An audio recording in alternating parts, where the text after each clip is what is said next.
Hello students, I hope you all are fine. This is your IT teacher and we were doing our first unit which is Functional English and we have done 12 sessions of Functional English. Today we are going to start with session number 13 which is Handling an Angry Customer. So you all must be thinking that what is the meaning of handling an angry customer?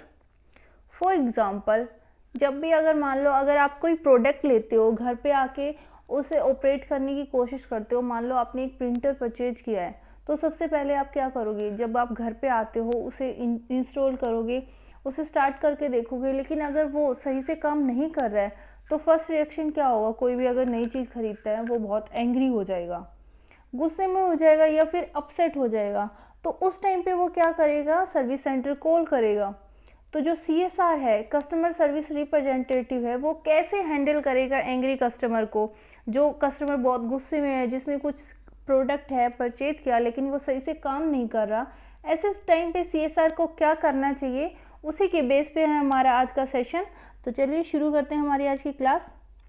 For example एक situation दी गई है कि एक customer है, उन्होंने एक reputable cell phone provider है उनसे एक मोबाइल फ़ोन ख़रीदा, लेकिन 3 महीने के बाद क्या होता है, फ़ोन काम करना बंद कर देता है, उसमें प्रॉब्लम्स आ जाती हैं। तो वो वापस से सर्विस के लिए कंपनी जाता है, लेकिन कंपनी क्या कहती है कि वो उस फ़ोन को रिप्लेस नहीं कर सकती क्योंकि उस पर उसकी बैटरी पे रस्ट के साइन है, मतलब जंग लगा हुआ है बैटरी पे। कस्टमर क्या करता है, इन्फॉर्म करता है कंपनी को कि फ़ोन तो कभी भी पानी के संपर्क में आया ही नहीं है, लेकिन जितनी भी कोशिश वो करता है, कस्टमर कॉल करता है कंपनी को, हर बार जो कस्टमर सर्विस डिपार्टमेंट है कंपनी का, वो अलग अलग एक्सक्यूजेस देता रहता है कि कंपनी इसके लिए रिस्पॉन्सिबल नहीं है, इसलिए ना तो इसे रिप्लेस किया जाएगा, और अगर जो प्रॉब्लम है वो आप ठीक कराना चाहते हो तो आपको उसके लिए चार्जेस पे करना पड़ेगा। तो ऐसे सिचुएशन में आप कैसा फील करोगे? अगर आप एक कस्टमर हो तो आप कैसा फील करोगे? क्या आप nice, upset, pleasant, irritated, unconcern, cheated, happy feel करोगे, या फिर एंग्री, या आप चीटेड, अपसेट, इरिटेटेड फील करोगे? ऐसी सिचुएशन अगर आपके साथ होती है तो आपको कैसा लगेगा? नेक्स्ट सिचुएशन है, how would you speak to the company's customer service representative in such a situation? अगर मान लो आपने कुछ परचेज किया, वो सही से काम नहीं कर रहा है, ऐसे सिचुएशन में आप कंपनी का जो CSR है उससे कैसे बात करोगे? क्या आप बहुत नाइसली, प्लीजेंटली, इनडिफरेंटली, हैप्पीली और एंग्रीली, इनमें से किस वे में आप बात करोगे? आपका क्या रिएक्शन होगा? थर्ड है, what should be the lesson the company should learn from this situation? Right your answer. इस लेसन से मान लो कंपनी का कोई प्रोडक्ट है, वो सही से काम नहीं कर रहा, उसकी कंप्लेन आती है, तो ऐसे सिचुएशन में कंपनी को क्या करना चाहिए, क्या लेसन उनको सीखना चाहिए? आपको ऐसा क्या लगता है अकॉर्डिंग टू यू? आपको अपनी वर्डिंग्स में आंसर करना है इस क्वेश्चन का। उसके बाद जो कस्टमर सर्विस रिप्रेजेंटेटिव होता है, कभी ना कभी उनके कैरियर में ऐसे सिचुएशन उनके पास आ जाती है जब उन्हें बहुत बार एंग्री कस्टमर, जो गुस्से में होते हैं कस्टमर्स, उनसे बात करना पड़ता है, जहाँ पे कन्वर्सेशन का या नेगोशिएशन का कोई लेवल नहीं बचता, कोई चांस नहीं होते, क्योंकि कस्टमर उस टाइम पे बहुत एंग्री है, वो बात नहीं करना चाहते, कुछ सुनना नहीं चाहते, तो वहाँ पे बात करने के लिए कुछ बचता ही नहीं है। तो ऐसे सिचुएशन में CSR को क्या करना चाहिए? और वो ये भी समझते हैं कि कस्टमर का गुस्सा होना वैलिड है, तो अगर आप क्या करोगे, कस्टमर के साथ कंसर्न दिखाओगे, जो अपसेट है, इरिटेटेड है, तो आपको क्या करना चाहिए कि आप कस्टमर का जो ट्रस्ट है, कॉन्फिडेंस है, वो आप दोबारा से पा सको। तो कुछ स्किल्स हैं जो CSR के पास होनी चाहिए। अगर कोई कस्टमर है, बहुत गुस्से में है, अपसेट है, वो कंपनी के पास कॉल करता है, तो एज ए CSR आपके अंदर क्या क्या स्किल्स होनी चाहिए कि आप एक कस्टमर को अच्छे से हैंडल कर पाओ? उन स्किल्स को पढ़ते हैं। सबसे पहली स्किल आती है रिमेन काम। अगर कुछ भी हो जाए, कस्टमर बहुत गुस्से में बात कर रहा है, अपसेट है वो, चाहे कुछ भी बोल रहे हैं, कैसे भी सिचुएशन आ जाए, बीइंग ए CSR आपको काम रहना है, पेशेंट रहना है आपको, क्योंकि कई बार क्या होता है, जो कस्टमर एंग्री है वो आपसे पर्सनली एंग्री नहीं है, वो कंपनी से एंग्री है क्योंकि उसने कोई सर्विस लिया, कोई प्रोडक्ट लिया, वो काम नहीं कर रहा। तो आपको कभी भी वो चीज़ अपने ऊपर नहीं लेनी है, आपको शांत रहना है, कस्टमर की बात को अच्छे से सुनना है। ओके, जब आपको चांस मिले उनको रिप्लाई करने का तभी बात करनी है। पेशेंटली, शांतिपूर्वक कस्टमर जो बोल रहा है उसकी बात को सुनना है। फ्रेंडली वे में उनके साथ बात करनी है ताकि वो शांत हो जाए। उनके इमोशंस को समझने की कोशिश करनी है। नेक्स्ट आता है लिसन कामली। जो कस्टमर बोल रहा है, ऐसा तो नहीं है कस्टमर बोल रहा है सेम टाइम पे आप भी बोलते रहोगे, तो इससे क्या होगा, कस्टमर और ज़्यादा गुस्से में हो जाएगा। उसे ऐसा लगेगा, चीटिट लगेगा। और अगर वो प्रॉब्लम अपनी सॉल्यूशन के लिए आपके पास फ़ोन कर रहा है लेकिन आप उनकी बात को सुन ही नहीं रहे हो, तो उससे उनका रिएक्शन क्या होगा, वो और ज़्यादा गुस्से में आ जाएंगे। तो सेकेंड थिंग जो CSR को करनी चाहिए, उनको कस्टमर की बात को कामली सुनना चाहिए विदाउट एनी इंटरप्शन। बिना बीच में बोले उनकी बात को सुनना चाहिए। क्योंकि अगर मान लो आप भी किसी की बात को अच्छे से सुनते हो, जो आधी प्रोसेस है हेल्पिंग करने की या कस्टमर के जो इमोशंस है उनको हैंडल करने की, वो आधी प्रोसेस तो वैसे ही ख़त्म हो जाती है। कस्टमर को हैंडल करना इजी हो जाता है, तो आधी टेंशन तो ऐसे ही ख़त्म हो जाएगी अगर आप कस्टमर को अच्छे से सुनोगे। थर्ड स्किल जो होनी चाहिए CSR के अंदर वो है अपोलोजाइज। कस्टमर को क्या करना चाहिए, CSR को क्या करना चाहिए, अगर कोई कस्टमर है उसका बुरा अनुभव रहा है, उसने कोई प्रोडक्ट लिया वो काम नहीं कर रहा, गुस्से में है, तो क्या करना चाहिए CSR को अपने ऑर्गेनाइजेशन की तरफ से, अपनी कंपनी की तरफ से कस्टमर से माफ़ी मांगनी चाहिए। कुछ फ्रेजेस दिए गए हैं, आप उनका यूजेस कर सकते हो। फॉर एग्जांपल, मैं आपके साथ जो भी हुआ, जो भी प्रॉब्लम आपको आई उसके लिए मैं माफ़ी मांगता हूँ। जो भी इश्यू हुआ, I am sorry for that. आप सही कह रहे हो, ये हमारी गलती है और मैं इसके लिए माफ़ी मांगता हूँ। नेक्स्ट आप बोल सकते हो आई एम सॉरी कि आपकी उम्मीदें पूरी नहीं हुई, अब इसका सॉल्यूशन ढूंढने की कोशिश करते हैं जिससे आप खुश हो जाओ। नेक्स्ट थिंग आती है पैराफ्रेज। पैराफ्रेज क्या होता है, मान लो कस्टमर ने आपको अपनी कोई प्रॉब्लम बताई, आपने उनकी प्रॉब्लम को ध्यान से सुना, फिर आप उसी सिचुएशन, उसी सेम थिंग को कस्टमर को बताते हो कि क्या आपकी यही प्रॉब्लम है। तो इससे क्या होगा, पैराफ्रेज करके आप दोगे, जब कस्टमर को लगेगा कि आपने उनकी बात को सुना है, उनकी प्रॉब्लम को सुना है अच्छे से। तो पैराफ्रेज का मतलब क्या होता है, जो कस्टमर की कंप्लेंट है उसे दोबारा से रीस्टेट करना। इससे कस्टमर को ये रियलाइज़ हो जाएगा, ये फील होगा कि आपने उनकी प्रॉब्लम को, उनके इश्यू को अच्छे से अंडरस्टैंड किया है। नेक्स्ट आता है be empathetic to identify with and understand someone else situation. इसलिए हमेशा ये ज़रूरी होता है एज ए CSR आप कस्टमर के प्रति इम्पैथी शो करें। इम्पैथी का मतलब होता है आप जो कस्टमर फील कर रहा है आप उसकी चीज़ को, उसकी फीलिंग्स को समझ सकते हो। तो एक एंग्री कस्टमर है, अगर उसे अच्छे से सुनना चाहिए, उसकी बात को सुनना चाहिए, उसके गुस्से को समझने की कोशिश करनी चाहिए। उसके बाद आप कुछ फ्रेजेस देकर, कुछ सेंटेंसेस दिए गए उनका यूज़ कर सकते हो। आप कस्टमर को बोल सकते हो कि you are right, it can be frustrating to read and fill out all of this paperwork. आप सही हैं, ये पूरा का पूरा पेपर वर्क रीड करना और फिल आउट करना बहुत फ्रस्ट्रेटिंग हो सकता है। मैं समझ सकता हूँ कि इसको लिखना कितना फ्रस्ट्रेटिंग हो सकता है। आपको अंदर से चाहे कैसा भी फील हो रहा हो, अगर मान लो आपको बुरा भी लग रहा है, फिर भी आपको हर एक सिचुएशन में कस्टमर के साथ पोलाइटली वे में बात करनी है, ठीक है।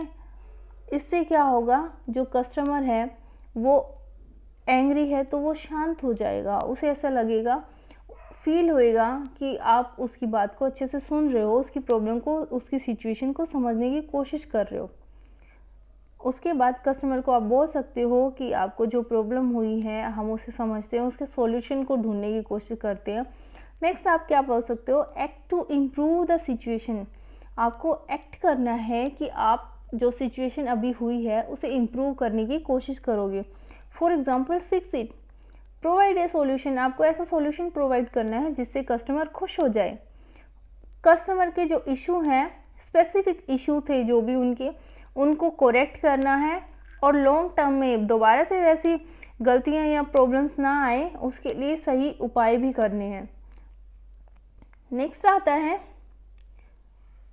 It may be appropriate to reassure the customer that you will be available. इसके अलावा आप कस्टमर को बोल सकते हो, अगर इसके अलावा उन्हें कभी भी कोई भी प्रॉब्लम आती है, कोई भी उन्हें इशू होता है, दूसरी किसी प्रॉब्लम में, तो आप हमेशा उनको असिस्ट करने के लिए, उनकी प्रॉब्लम को सोल्व करने के लिए रहोगे। उसके बाद नेक्स्ट थिंग आती है जो आपको करनी चाहिए, एक्सप्लेन व्हाट हैपेंड। जो कुछ भी हुआ वो एक्सप्लेन करना चाहिए आपको। जैसे जो भी इशू थे या सॉल्यूशन था, आप उसका एक रिकैप दे सकते हो कस्टमर को। जो भी आपने चेंजेस किए हैं करेक्ट करने के लिए, वो कस्टमर को बता सकते हो। उसके बाद नेक्स्ट आता है फॉलोअप। जब भी मान लो कोई कस्टमर एंग्री है, कोई प्रोडक्ट लिया वो सही से काम नहीं कर रहा, तो फर्स्ट क्या होता है, कस्टमर गुस्से में होता है, उस कंपनी से उसका ट्रस्ट उठ जाता है। तो अगर दोबारा उसे कुछ लेना होगा तो दोबारा से वो कंपनी में ट्रस्ट नहीं करेगा। तो अगर वो आपके पास कॉल कर रहा है तो हमेशा कस्टमर के ऊपर एक पॉजिटिव इम्प्रेशन छोड़ना है। उन्हें शो करना है कि अगर उन्होंने को कोई दिक्कत आई है तो उन्हें पूरे अटेंशन के साथ उनके इशू को सोल्व किया जाएगा, सुना जाएगा। उसके बाद आपको कोशिश करनी है कि दोबारा से आप कस्टमर का जो ट्रस्ट है वो गेन कर सको। अगर आप कस्टमर को पूरे अटेंशन के साथ अटेंड करते हो तो इंडिविजुअल कस्टमर को भी अच्छा लगेगा। इसके अलावा आपके और भी ज़्यादा लॉयल कस्टमर हैं, वो भी आप कमा लोगे, न्यू कस्टमर्स बन जाएंगे। तो बीइंग ए CSR आपको हमेशा कस्टमर के ऊपर एक पॉजिटिव इम्प्रेशन छोड़ना है। उसके बाद नेक्स्ट थिंग आती है थैंक द कस्टमर। जब भी आप कॉल एंड करते हो, जैसे हम ये सेशन कर चुके हैं कि CSR को कैसे किसी भी कॉल को ओपन करना चाहिए और कैसे कॉल का एंड करना चाहिए। तो हमेशा जब भी कॉल एंड करते हैं तो कस्टमर को थैंक यू बोलना चाहिए कि उन्होंने टाइम निकाला और अपना कीमती समय निकाल के आपको अपनी प्रॉब्लम से अवगत कराया। तो आप ऐसे भी बोल सकते हो कि कंपनी को, कस्टमर ने कंपनी में फ़ोन करके कंपनी के प्रति फेवर किया है, ताकि दोबारा से कंपनी की तरफ से कस्टमर को ऐसी दिक्कत ना आए। उसके बाद जब कॉल एंड करते हैं, हमेशा कॉल को हाई नोट पे एंड करना चाहिए। जब कॉल एंड करते हैं तो बीइंग ए CSR हमेशा कस्टमर को थैंक यू बोलना चाहिए कि उन्होंने कॉल किया, उनको अप्रिशिएट करना चाहिए कि उन्होंने अपनी प्रॉब्लम, अपने इशू बताए, उनसे फीडबैक लेना चाहिए और जहाँ तक पॉसिबल हो उन पे एक पॉजिटिव इम्प्रेशन छोड़ना है। उनको आप बोल सकते हो कि इन फ्यूचर हम आपको सर्व करने में, आपकी हेल्प करने के लिए हमेशा तैयार रहेंगे। उसके बाद कुछ सिचुएशंस दी गई हैं, जैसे एक कस्टमर है, उन्होंने एक नया लैपटॉप ख़रीदा है एक वेल नोन कंप्यूटर मैन्युफैक्चरर से, जाने माने कंप्यूटर बनाने वाली मैन्युफैक्चरर कंपनी से उन्होंने ख़रीदा है। कुछ महीने के बाद क्या होता है, लैपटॉप काम करने बंद कर देता है, उसमें प्रॉब्लम्स आनी शुरू हो जाती हैं। तो कस्टमर जाता है कंपनी के पास कि वो लैपटॉप को रिप्लेस कर दे, लेकिन या फिर जो उसकी सर्विस है वो फ्री में प्रोवाइड कर दे। लेकिन कंपनी क्या रिस्पॉन्ड करती है कि ये पॉसिबल नहीं है, वो लैपटॉप को रिप्लेस नहीं करेंगे क्योंकि उसके कुछ पार्ट्स पर शॉर्ट सर्किट हुआ है पानी की वजह से। कस्टमर कंपनी को इन्फॉर्म करता है कि लैपटॉप के ऊपर तो कभी पानी नहीं गिरा, लेकिन कस्टमर हर बार जब कॉल करता है तो कंपनी का सर्विस डिपार्टमेंट है, हर बार नेगेटिव एक्सक्यूजेज, एक के बाद एक एक्सक्यूजेज दे देते हैं। तो एज ए रिजल्ट, परिणाम स्वरूप क्या होता है, customer has become very angry. Customer बहुत ज़्यादा गुस्से में हो जाता है। ये सिचुएशन दी गई है कि ऐसे सिचुएशन आ जाए तो आप उस पर्टिकुलर सिचुएशन के अंदर क्या करोगे। अगर आप CSR हो तो आप क्या करोगे, अगर आप कस्टमर हो तो क्या करोगे। अगर मान लो ये सिचुएशन आपके साथ होती है, आप एक कस्टमर हो, तो आप कैसे, आपका रिएक्शन होगा, आप CSR के पास कॉल करके क्या क्या बोलोगे। और अगर आप एक CSR हो, एक कस्टमर है जिसको ये दिक्कत आती है, लैपटॉप काम नहीं कर रहा, वो आपके पास कॉल करता है गुस्से में, आप उसे कैसे हैंडल करोगे। ये दोनों सिचुएशन, बीइंग ए कस्टमर और बीइंग ए CSR, आपको क्या फील होगा, ये अपनी नोटबुक्स में आपको अपना आंसर लिखना है। उसके बाद एक्सरसाइज 1 दी गई है, हैंडलिंग एंड एंग्रिंग कस्टमर। कन्वर्सेशन दी गई है CSR और कस्टमर के बीच में, ऑप्शंस दिए गए हैं, सेंटेंसेस दिए गए हैं। उन सेंटेंसेस के हेल्प से आपको जो फिल इन द ब्लैंक्स है वो फिलअप करने हैं, वो कन्वर्सेशन है आपको कंप्लीट करनी है। ये रोल प्ले के थ्रू हम करेंगे जब भी क्लासेस स्टार्ट होंगी। नेक्स्ट दी गई है exercise 2, present perfect tense. First sentence जैसे दिया गया, I am afraid we can't do that. तो ये कौन सा टेंस है, प्रेजेंट परफेक्ट टेंस है, पास्ट परफेक्ट टेंस है या नीदर, ना प्रेजेंट है ना पास्ट है। तो आपको क्या लगता है कौन सा टेंस है। टेंसेस हम कर चुके हैं। जितने भी सेंटेंसेस हैं 3-3 ऑप्शंस दिए गए हैं, आपको ये ट्राई करके देखने हैं कि कौन सा ऑप्शन सही है अकॉर्डिंग टू द सेंटेंस। उसके बाद असेसमेंट दी गई है 3। फॉर एग्जांपल कुछ सेंटेंसेस दिए गए हैं। For example, I have had enough of दो chocolate cakes, she has marked the chapter, you have done nothing to make her happy. तो आपने कुछ नोटिस किया होगा, जो फर्स्ट सेंटेंस है उसके अंदर हैव हैड, नेक्स्ट में हैज़ मार्क्ड और थर्ड सेंटेंस में हैव डन, इनको बोल्ड किया गया है। जो मान लो फर्स्ट सेंटेंस है उसमें पहले हैव है फिर हैड है, तो ये क्योंकि प्रेजेंट परफेक्ट टेंस है, प्रेजेंट परफेक्ट टेंस के अंदर हेल्पिंग वर्ब यूज़ होती है हैज़ और हैव, और वर्ब की थर्ड फॉर्म का यूज़ किया जाता है। तो हेल्पिंग वर्ब आई के साथ क्या लगती है, हैव, और हैज़ की थर्ड फॉर्म क्या हो जाती है, हैड, तो इसलिए यहाँ पे क्या हो गया, हैव हैड। उसी तरह सी के साथ हैज़ लगता है और यू के साथ हैव लगता है और वर्ब की थर्ड फॉर्म, तो इसलिए हो गया प्रेजेंट परफेक्ट टेंस। ऐसे ही पास्ट परफेक्ट टेंस दिया हुआ है। पास्ट परफेक्ट टेंस के अंदर क्या होता है, हेल्पिंग वर्ब यूज़ होती है हैड, चाहे सिंगुलर है या प्लूरल है, helping verb had he use होती है और वर्ब की थर्ड फॉर्म लगती है। तो for example, I had had enough of दो chocolate cakes, she had marked the chapter, you had done nothing to make her happy. उसके बाद फिल इन द ब्लैंक्स दिए गए हैं। आपको सेंटेंस के अकॉर्डिंग देखना है कि वहाँ पे प्रेजेंट परफेक्ट टेंस आएगा या पास्ट परफेक्ट, कौन सी वर्ब का यूज़ किया जाएगा अकॉर्डिंग टू द सेंटेंसेस। आपको वो हेल्पिंग वर्ब भी लगानी है और वर्ब की फॉर्म भी चेंज करनी है। तो ये अपनी नोटबुक के अंदर कर लीजिएगा। आई होप आपको अच्छे से समझ आया होगा। तो आज जो हमने किया है वो है कि अगर आप एक CSR हो, आपके पास एक एंग्री कस्टमर है, गुस्से में है या फिर अपसेट है, कस्टमर की कोई कंप्लेंट है, वो आपके पास कॉल करता है, तो आप कस्टमर को कैसे हैंडल करोगे। Being a good CSR, being a customer service representative, आपको कौन कौन सी टेक्निक्स, कौन कौन सी स्किल्स का यूज़ करना है कि ताकि आप एक एंग्री कस्टमर को अच्छे से हैंडल कर पाओ। उसी के बेस पे था हमारा आज का सेशन। आई होप आपको अच्छे से समझ आया होगा। अगर कोई भी प्रॉब्लम हो, कोई भी डाउट हो, you can ask me any time. आज की क्लास आपको कैसी लगी कमेंट सेक्शन में कमेंट करके ज़रूर बताइएगा। Okay student, thank you, take care.